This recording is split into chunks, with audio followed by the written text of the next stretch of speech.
So you as a traveler and a teacher and a learner of languages and a course book writer, what suggestions would you have for people for practicing in the native context?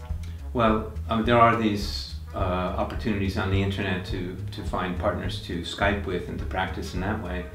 But in terms of going abroad, I'm not sure a lot of people know about things like Home Exchange, which is a program where you can basically swap homes or apartments with somebody, and let's say you find a home exchange partner in the UK or in the States, well, let's say the UK, and you go and stay in their home or apartment and they come and stay in yours.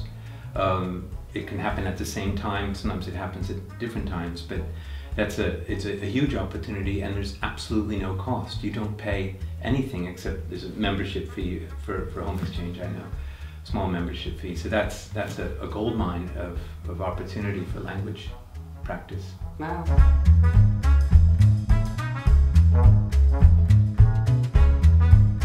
So when would you say it would be the most beneficial for a learner to take a trip abroad, especially like in the light of taking an exam, for example?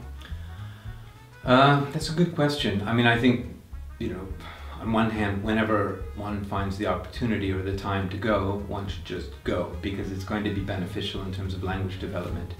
In relation to taking an exam, I think it's probably good, most people feel more comfortable having some kind of base in the language. Let's say if they're, intermediate-ish, so that they can, they feel that they can communicate, they can understand by and large, the people around them.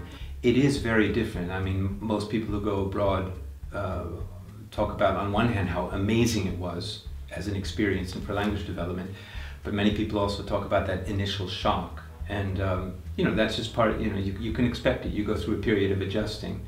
And, what's really great about it is that when you go, really two things happen. One is that when you're there in a context where the language that you want to practice is being used, you immediately integrate all the things you learned and you start activating them. That's one thing that happens.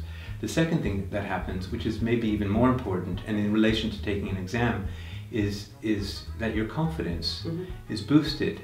And even if you're going through the shock and the difficulty, you discover that you can do it.